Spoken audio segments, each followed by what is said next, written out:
Hi, and welcome to Politically Speaking, Insights and Issues. I'm your host, Dave Szollosy. In the 1960s, a very significant event took place in the Catholic Church and in the world. The Second Ecumenical Council of the Vatican, commonly referred to as Vatican II, addressed relations between the Catholic Church and the modern world. The council formally opened under Pope John XXIII in October 1962 and was closed under Pope Paul VI in December 1965. Bishop Remi De Roo, he's the Bishop Emeritus of Victoria, British Columbia, is the last surviving bishop to have participated in all the sessions of the Second Vatican Council. In this session today, I'd like to have a conversation with Bishop Remi to try to capture some of the significance of that period of time in history and what it means for us today in Canada and in the world. Bishop Remi, it's so good to see you again. Thank you very, very much for taking the time and coming on the show. Thank you. It recalls ancient souvenirs. I should be give full disclosure here as well. I'm a former employee of Bishop De Roo too, and I worked on the island, Vancouver Island, for the Office of Social Justice with the diocese. So it's good to see you again from that perspective as well. I'm going to start by asking you, if you would please, Bishop, can you describe the importance of the Second Vatican Council for that period of history? What was going on in the world and in the church to cause there to be a need and an appropriateness for the council? Well, there hadn't been any real study in depth of what was happening to the church in the midst of a modern world. There were awakenings under Pius XII, who was one of the avant-garde people. And there were quiet little voices coming from the theologians who didn't always dare to speak up. But there was a renewal going on in a period of great turmoil. I didn't catch the last thing you just said, Bishop. I'm sorry. Just say that again. There was a renewal going on in the world and in the church, quite a bit of turmoil. People like Pope Pius XII had addressed himself to those issues, so that Pius XI. But apart from that, it was a turning point, if you will, in the history of the church and to a great extent in many segments of society. So in terms of the world, what was the political context of the relations between countries? I think especially with relations with what was going on in a lot of the developing world at the time.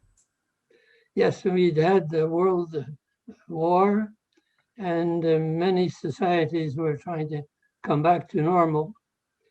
They were encouraged in that by Pius XII, who had really profound insights into what was happening in the world. What is happening? So at the time, what were your impressions going into the council at the time? What were your impressions of what was being accomplished? What was taking place? Well, a very pleasant surprise to see all those faces, most of whom I'd never seen before. And there was an excitement about really getting to talk to one another and becoming more conscious of what was happening in society. And this was played out by a lot of the preparations that went on at the time, I guess, too, eh? Yes, there was an awakening, sometimes referred to as the new theology, which scared a lot of people in the Vatican who weren't accustomed to thinking that the church might evolve, because for them the church was the perfect society, it was unchangeable, unreformable in the sense that the leaders of the church thought they had direct contact with the Holy Spirit. Now, many of our viewers will not be familiar with the effects of the conciliar decisions and statements. I'm wondering if you could go over kind of like a summary and highlight some of the more impactful results of the council at the time. Well, certainly an awakening in the church. And the liturgical renewal was in the forefront. A certain amount of, you might say, advancing by great scholars like Congar and Jenny Ratzinger and others. For most of the bishops, including myself, it was really a whole initiation into the universal dimensions of the church. Most of the bishops had never met one another. Many of them were not well enough read to be sensitive to what was happening. There were many that expected to see a whole renewed church, thinking it would happen overnight. Some of them wanted to have very, very short meetings signed by a bunch of documents. The more thoughtful ones were really reflecting, pausing and praying, sensing that something unusual, something greater than the individuals was happening. So what was in concrete terms then, what were some of the impacts or effects that the council had for relations of the church with the modern world? The church had been in a situation of negativity and condemnation. The world for many bishops was a bad place. They were concentrating more on the faults of people rather than trying to understand the deeper impact the movement was going on. The world was searching for unity, for peace, for more justice. And they were anxious to see what was happening in other countries so that they might reflect together on what the future was calling us to achieve and what could be done to enter into conversation with this world which appeared very strange and scary to a lot of people. In an article by the Vancouver Sun columnist Douglas Todd, he suggests that the jury is out on whether Vatican II had actually ever achieved its goals. Many people believe that the reforming movement that you were taking part in has been resisted by popes since then, by Popes John Paul II and Benedict XVI. Is that what happened to the spirit of the council? Was the impacts of reform that you were championing actually resisted? Yes, in pardon me, in different forms. Some very subtle, others more blunt, more direct. There was a tendency on the part of many bishops to simply condemn what was wrong instead of being sources of encouragement and consolation and strength and solidarity. Can you give some examples of how you saw that happening? Well, first of all, under Pius XII, who was one of the great determining factors, you might say, the authors of a lot of new thinking. Pius XII was the first one to allow the so-called new theology to be accepted as something respectful. And certainly some of the leaders in society were struggling to bring about renewal. Our own prime minister at the time, Pierre Elliott Trudeau, was certainly one of the leading characters in that development. Now, in the same article, Todd recounts a conflict, I guess, best to describe it, you had with then Cardinal Ratzinger, who later became Pope Benedict XVI. You had just spoken at a US conference about the need for a dialogue over ordaining women to the priesthood. And Ratzinger called you to Rome to admonish you for that? Let's be a little more specific. What I said at that convention was that the issue of the ministries, I said ministries, not ordination, that's a much broader issue.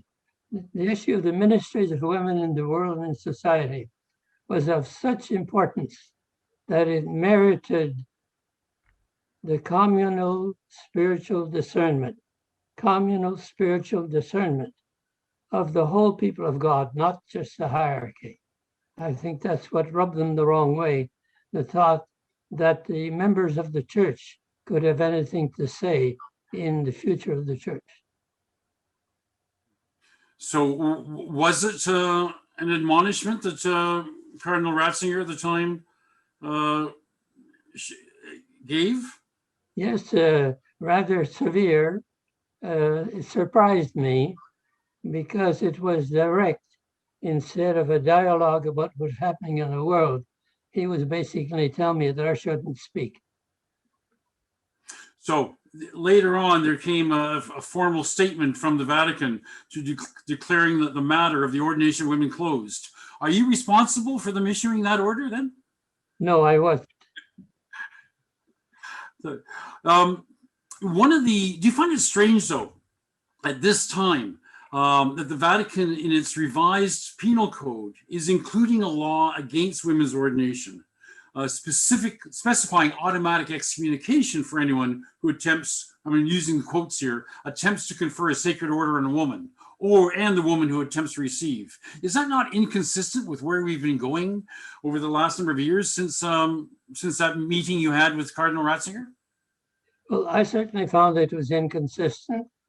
I was surprised, somewhat offended at the tone of voice of Ratzinger at the time. I think he was missing the point of what was going on. For him, there was no such thing as dialogue with the world.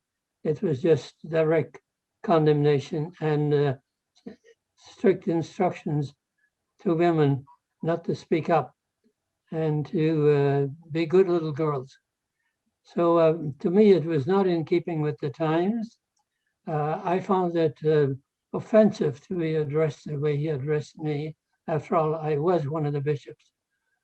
But that's life. So I accepted what he said. I didn't make an issue of it. And just went home and continued my work.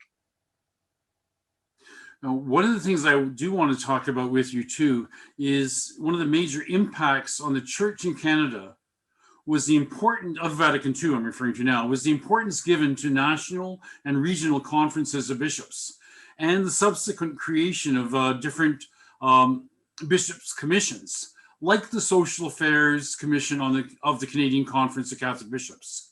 You chaired that body for a number of years. And in that time, what would you identify as some of the highlights from that time and the work of the Social Affairs Commission? Well, certainly an attempt through the commission to enter into dialogue with society and to try to discern what were the deeper problems and especially what would be a pastoral response. And I think the influence of Pope John, who was known as the good Pope John, who looked at the world with loving eyes and who treated other members of society respectfully. That was certainly a whole new tone, you might say, a whole new atmosphere in the church and in society, because the initial reaction of society was one of pleasant enthusiasm. You know, the commission did address a broad number of topics. So what were some of the things that were addressed by the Social Affairs Commission? The fundamental one was the statement that the most important thing was not inflation, which Trudeau has been saying he was going to wrestle down inflation. It was far more important to find meaningful and profitable work for the people. So the issue was not the philosophical question of inflation or not, but rather what can we do to better the lives of people and to allow them to share in the conditioning and the future of society. And we're going to pick up on that when we come back from break. Stay with us here on Politically Speaking, Insights and Issues. Welcome back to Politically Speaking, Insights and Issues. I'm Dave Szollosy. and I'm in conversation today with Bishop Remi De Roo, from Bishop Emeritus of the Diocese of Victoria, one of the leading historical figures in Canadian history with regard to what was going on during the period of the 60s, 70s, 80s in terms of human rights, social justice, and the Church's response to the needs and aspirations of working people. He is one of the last remaining fathers of the Second Vatican Council, and we started off talking about that today. But one of the aspects you were heavily involved with as a consequence of the council was the work of the Social Affairs Commission of the Canadian Bishops. And remembering that the name of this show is Politically Speaking, I have to ask you about some of the political implications of the Commission's work. I know that former Prime Minister Pierre Trudeau was not a fan of the statement on the economy, was he? That's correct. In fact, his response was rather nasty, but that didn't bother us from going ahead and doing our work. Our pursuit was not worrying about what was happening to society as such, but a deeper question of what was happening to the people. And certainly there was a renewal that started, a renewal in the liturgy to begin with. First of all, the permission to use the vernacular in ceremonies rather than be stuck just with the people's language, with the official languages that were then Latin. But there was also the whole question of getting back closer to the Bible. There was far more influence and importance, emphasis on philosophical and moral issues rather than going back to the very roots. It might help if I recall that the Vatican can actually be divided into three directions or emphases, if you will. There was, first of all, a return to the sources. And then secondly, a renewal of the Church as it is in its life and in its liturgy, and a preparation for the future development. The thesis that Cardinal Newman had developed over the years was largely accepted by the Council. And that was certainly a good emphasis. Certainly the stress, the focus, if you will, on social action on the part of a group of bishops was seen with some surprise. Many others are very happy to see the Church finally getting out of its little corners and coming out into the open of public discourse on such a basic attitude as the well-being of the people of the country, not just the economic issue. Now, various commentators, Catholic commentators particularly, have reflected on the current Pope Francis's goal of implementing the reforms of the Second Vatican Council. We look at such actions as ordering an outside review of the Congregation for Divine Worship. Is there a renewal movement regarding Vatican II taking place now under Pope Francis? The renewal began with Pope John the 23rd, as you may recall, but Francis has certainly picked up on that. And I think he's a very good example of a Pope who not only listens to the people, but listens with his heart as well as with his head and with his ears. So in that sense, the renewal has started and is being beautifully illustrated, lived out by Pope Francis. I was just going to say that there's two sides to this issue, two aspects. There's the one of enthusiasm and hope for the future that has arisen to some extent through the Council. The other one of fear and evasion and condemnation on the part of those who really see the world as a sinful place which is to be fought rather than cooperated with.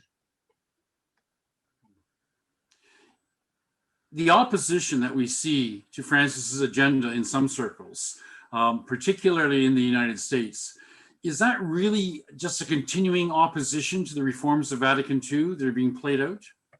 That's part of it.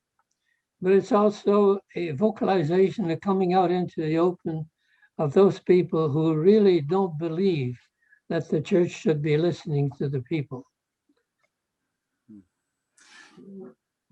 In 1994, you tried to have a conversation with Pope John Paul over the benefits of ordaining married clergy, and he did not receive it well, I understand, and declared God will provide. Now, under Pope Francis, there were some great expectations coming out of the Amazon Synod to normalize married priests. And although that wasn't contained in his statement following the Synod, is there more openness today to the concept than when you addressed it with Pope John Paul? First, I'd like to complete that little incident because John Paul got so angry that he was banging his knife on the table, which was rather unusual. Then if you want to come back to the other point, I think I missed what you were saying. Sorry again? Can you repeat what you said earlier? I missed some of it. Sure. No, I can. I'm just still dealing with the mental image of that picture of Cardinal Votia banging on the table with his knife there. What I'm asking about, because I'm looking at the what's been going on with regard to the Amazon Synod and the statement that came out of the Amazon Synod, Querida Amazonia. There was some hope or anticipation that it was going to be moving towards the normalization of married priests. Do you think there's more openness to that? Are we getting close to that kind of a recognition of the full expression of the role of ministry? Well, I think particularly in dialogue with the other churches, we're beginning to see that the present situation is untenable for a variety of reasons. One of them being that the church is not getting the kind of pastoral leadership which it requires. And incidentally, I'm very happy to see what Pope Francis is doing in terms of listening not just with his ears, but listening with his heart. I think that's very important, that people sense that the first thing we must do is love one another rather than compete with one another, and bring about justice, as the prophets of old reminded us. In that sense, we're really going back to our own roots. Now, I have to address with you the recent discovery of 215 children's graves at the Kamloops Indian Residential School and ask for your comments on that. You were Bishop of the Victoria Diocese while a residential school still operated there on Cooper Island. Can you share with us your reflection on what the discovery means and how you respond to it? Well, the discovery is something horrendous. It certainly calls us to re-examine where we're at and what the purpose of education is. It's an extremely complex situation, but I believe that it merits a very conscientious examination of what is really happening. But also, I'm a bit concerned by the focus on individual groups rather than the broader issues that lie behind this. It's a perfect illustration of the kind of paternalism that more and more people are condemning. And I would hope to see everyone getting into this dialogue. First of all, have a recognition of what is evil, an attempt to understand more fully how this happened and where this is going. And then a recognition by everybody, this is part of everybody's problem, not just that of a group, whether it's the students or the teachers or the people responsible for these institutions. We really need an examination of conscience and especially an examination of what's going on in our own hearts. And then a resolve on the part of every group to get into this dialogue and into the efforts to see that education is more creative than it was in those days. Now, of the discovery of the graves, Pope Francis said, I'm just going to quote him now, the sad discovery heightens even more the awareness of past pain and suffering. And he expressed the hope that Canadian political and religious authorities may continue to cooperate with determination to shed light on that sad situation and to commit themselves humbly to a path of reconciliation. Now, the Pope's statement has been strongly criticized in some quarters because it falls short. It doesn't even recognize the calls contained in the report of the Truth and Reconciliation Commission. Is the Pope's statement there inadequate? Well, I respect the statement of the Pope. I invite people to look a little more closely of how the church is constituted. There's a tendency to have the Pope settle all the issues, forgetting that the ultimate responsibility lies with the individual bishops as well as the group altogether. Also, I think we need to recognize the complexity of these issues and also see how in the past there was a different approach to education than there is today. In the past, no one would have thought that the parents and the children might have something to say about their education, rather than just imbibing what they're told to believe. But also we have to recognize that the Pope's mission, the Pope's role is primarily to be the Bishop of Rome. That means that he doesn't have to intersperse, you might say, intervene in local issues. I think the Pope there respects the role of the bishops, respectfully in their individual dioceses. And yes, he can refer to what just happened, and I accept what he did, what he said. But you must understand that the Pope expects the bishops primarily to look after the issues in their own diocese.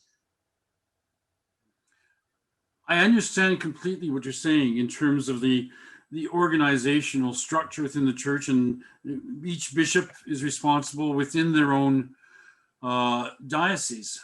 However, at the same time, we just talked about a situation when, on a matter of the ordination of women, you know, the response to your comments were very, very strong and clear.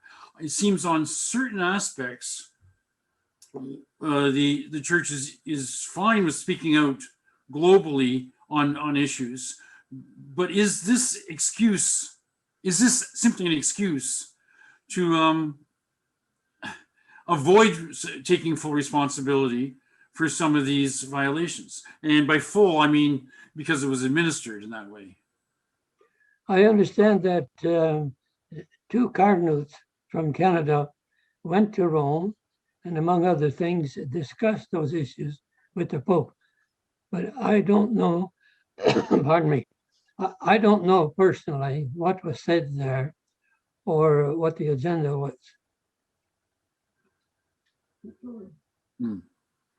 Is it I guess we're heading to break, but my thought is, because there is so much expectation of and desire coming out of from the First Nations people, coming out of the Truth and Reconciliation Commission, is it not just the responsibility from a pastoral perspective to listen and respond to that ask? I'm in total agreement that it's important that we listen. And we're going to have to ask you to hold that thought. We'll come back to that after break.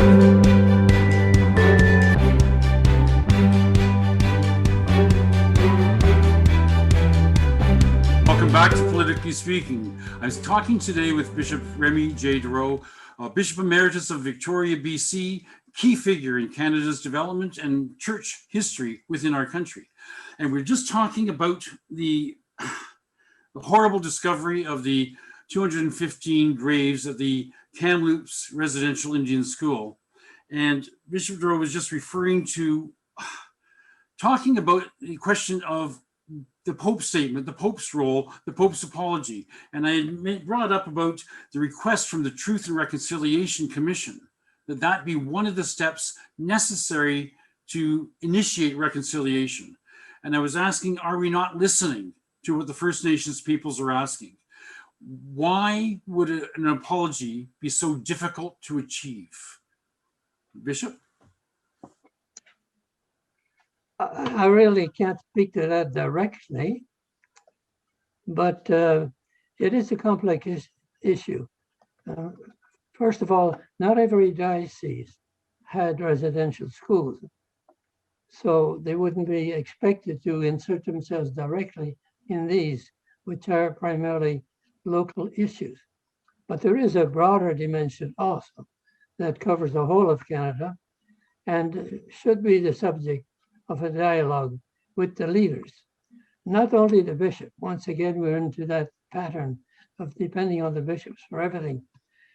But within each diocese, there should be a dialogue, a real discernment, and also prayerful reflection on the part of each local diocese, looking at the other groups also who are subject to different forms of misrepresentation, misunderstanding, and conflict. So I would hope to see the leaders of the Indian communities getting together with the leaders of the non-Indigenous and looking at these issues together rather than pointing fingers and looking for a scapegoat. I think the issue is one of the expressions, examples, if you will, of what we call paternalism, where the leading men, or in some cases the women as well, as leaders, set the pace, as it were, and invites participants from the many afflicted groups, the many groups who are being, pardon me, I just missed my thought, the many groups are being affected by these very sad incidents. It's not just simply about an apology too. There's practical concerns. For example, the call for the diocese and the oblates, who is the religious order responsible for administering many of the schools, to hand over all the documents and records relating to the residential schools. What might be preventing this? Why is that not an easy step to address and answer the request of the First Nations? Yeah, there's a lot of misunderstanding here, I believe.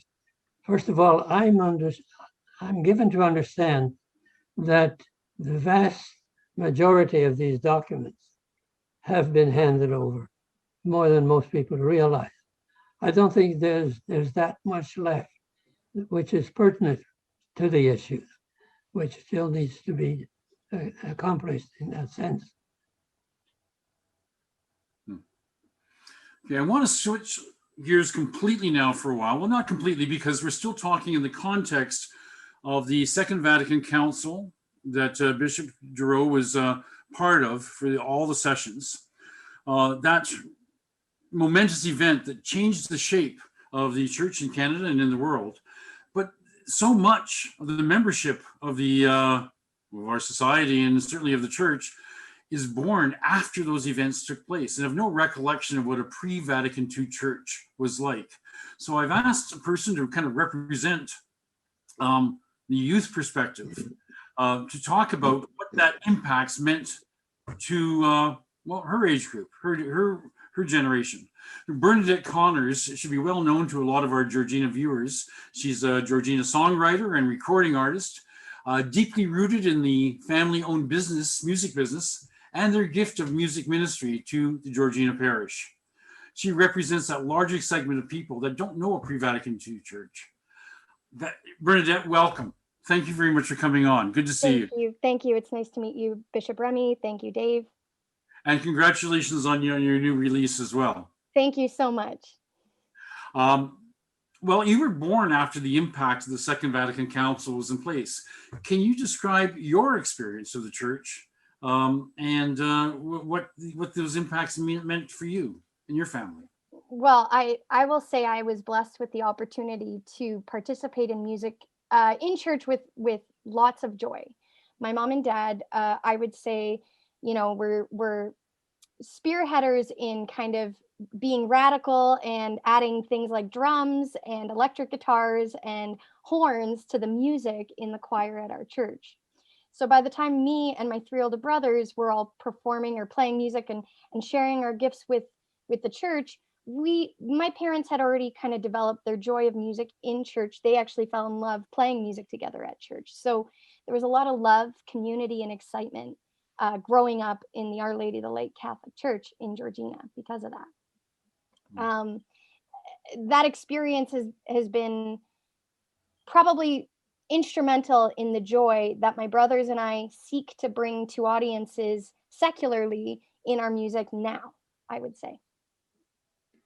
So do you make a connection between what your experience of church is and the work that Bishop Remi and the council did back in the 1960s? Absolutely. Listening to you to discuss the church's values, the goals in the shift, I would say, amen.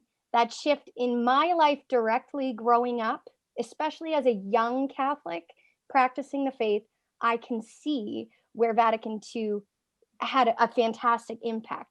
And when you two were discussing Pope John Paul II, I immediately thought of my experiences at World Youth Day with my family and the youth group and the joy we experienced and the music that allowed us to connect with people without saying, hi, my name's Bernadette, which I also did. Hi, my name's Bernadette, sign my World Youth Day t-shirt.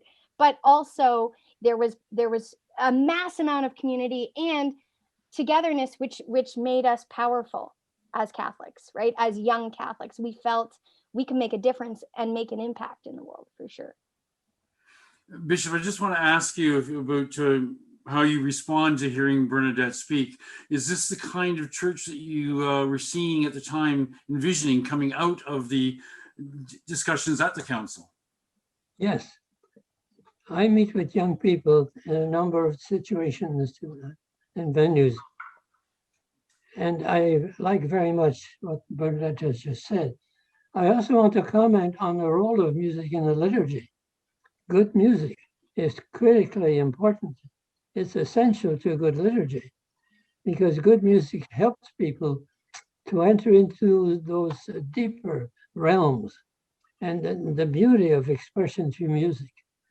So I would say, by all means, we must take seriously the guidance which we have received from the Vatican in those areas and demand even that the quality of the music be improved and be more an expression of what young people really feel and think and do.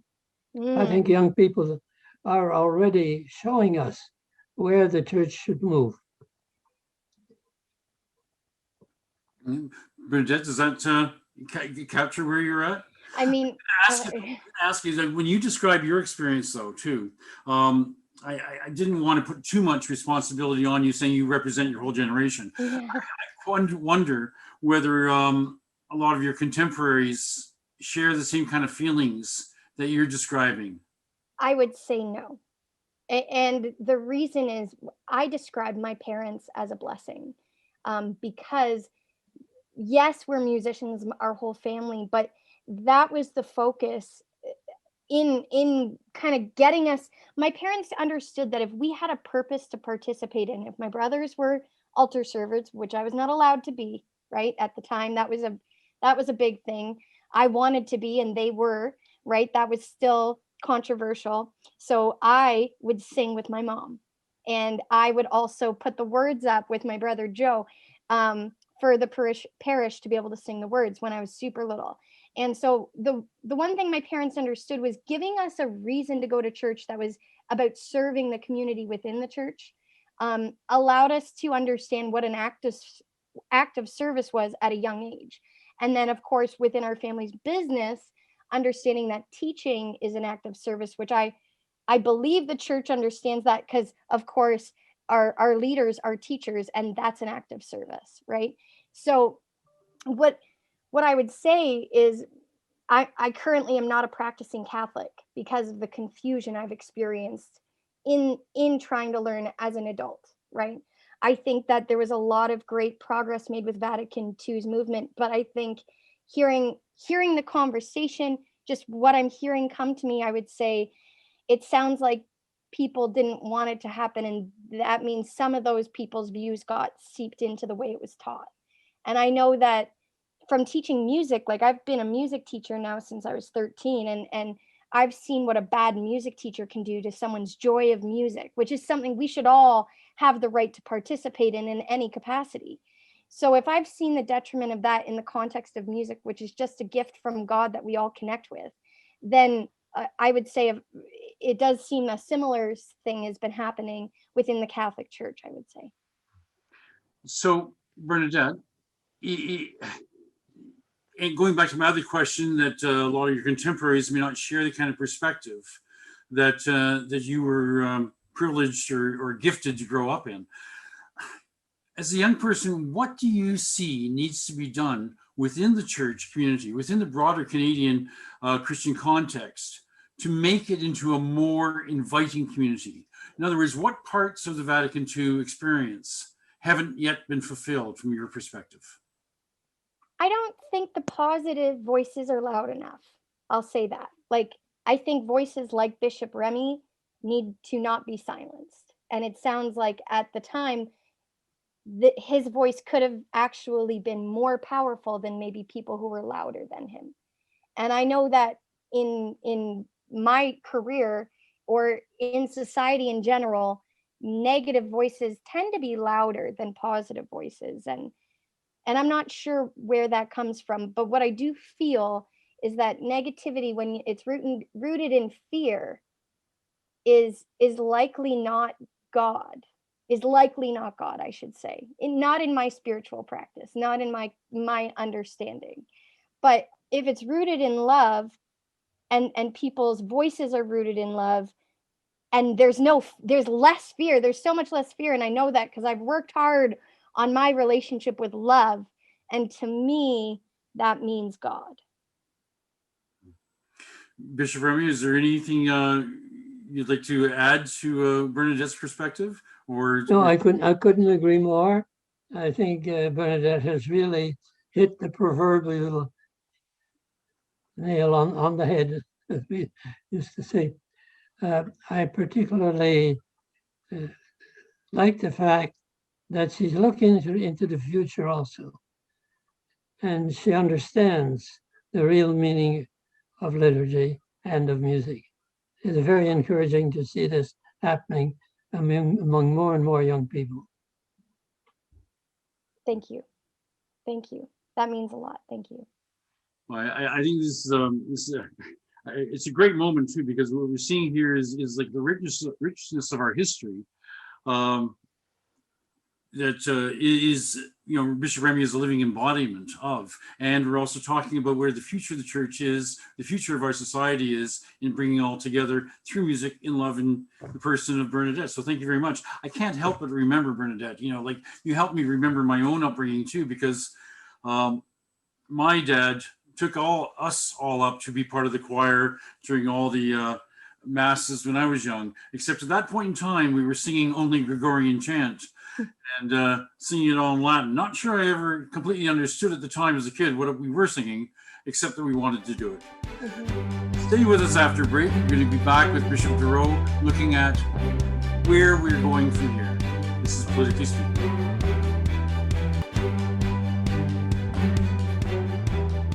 Welcome back to Politically Speaking, Insights and Issues. I'm Dave Szollosy, and I'm here in conversation with Bishop Emeritus Remi De Roo. Bishop, I'm going to make an honest confession here. A number of years ago, I had predicted that by the time I would retire from teaching, I wouldn't be able to retire from the Catholic education system because I didn't believe it would exist any longer. I also predicted at that time I probably would not be able to be buried in the Catholic Church because it wouldn't exist by then. So far, I am 100% wrong. But I'm going to ask you, will my second prediction come true? And if the church is to survive, what are the greatest challenges it must overcome? Well, I'll start by saying, keep on doing what you're doing. That's great. Now, the future. Your future is very clear in the sense that Jesus himself said that the church would last until the end of time, referring to the presence of the Holy Spirit who's in our midst. But I think history shows that the church is sometimes at its best when it's persecuted and rejected. So don't give up. Continue to give your guidance, what would I say, your light and your strength. I think what you're doing is great. And I hope that your next prediction will be right. And I hope it'll be much more positive. But I'm myself quite serene and confident that despite the problems, the Spirit is at work. I've seen the Spirit at work now for 96 years. So I think I can speak from experience. So I would say I'm inclined to be an optimist, not superficial, but in the deeper sense that we know there's a design beyond the universe, and that design is being played out, even if we don't understand or see it all. We have faith because Jesus laid down his life to prove it. And as far as I'm concerned, the church will continue to increase, problems notwithstanding. So I'm going to ask you, is our closing question for today. In reflecting on your long and very active career in social justice, in human rights, and in connecting the church to working people's realities, what would you identify as your most significant contribution and would want to be recognized as your legacy? First of all, listening. One of my greatest moments was when somebody being interviewed on what specifically he thought of what I had been doing.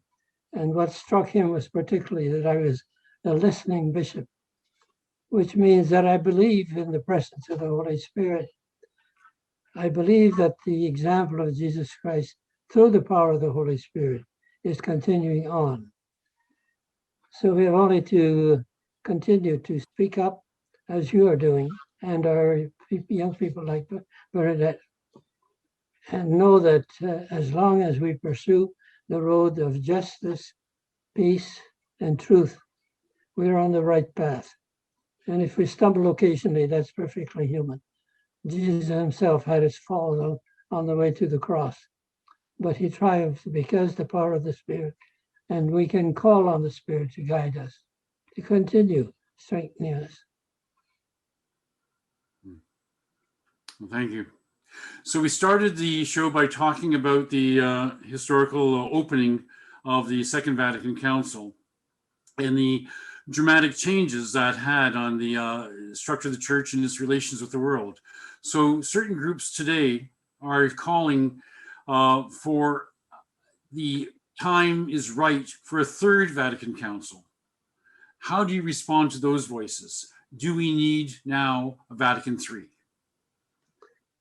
Well, as a Vatican Council, and seeing since then what has been happening, I would say, first of all, we do not need or want another council at this point for a number of reasons. One of them being that many of the truly influential people in the church are not encouraging the promotion of Vatican III or I should say the launching of Vatican III, I think rather than another council, we need a determined effort to implement all that Vatican II brought. And it wasn't perfect. It has its limitations. But we really need to be living Vatican II to prepare for whatever future or whatever other council may lay down the road.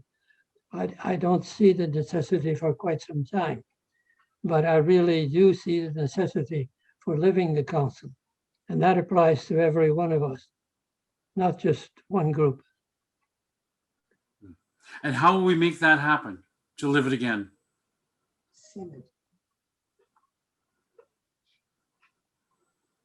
I would make that happen by paying more attention to what happened there. I would ask the question to a lot of people, have you actually read Vatican II? And to read also a number of very good commentaries about Vatican II that have appeared since that time. So I would say that let's keep on rather, because a lot of people are living and practicing the council, but let's continue on to do our best to continue living the heritage we've already received and the heritage which is unfolding. Well, Bishop, thank you so much for coming on the show. It's been my great pleasure to see you again and be able to have a conversation with you. I very much appreciated the opportunity. Please look after yourself. I hope all is going well, and look forward to talking to you again sometime, I hope. Thank you. Keep up your good work. This has been Politically Speaking. I'm Dave Szollosy.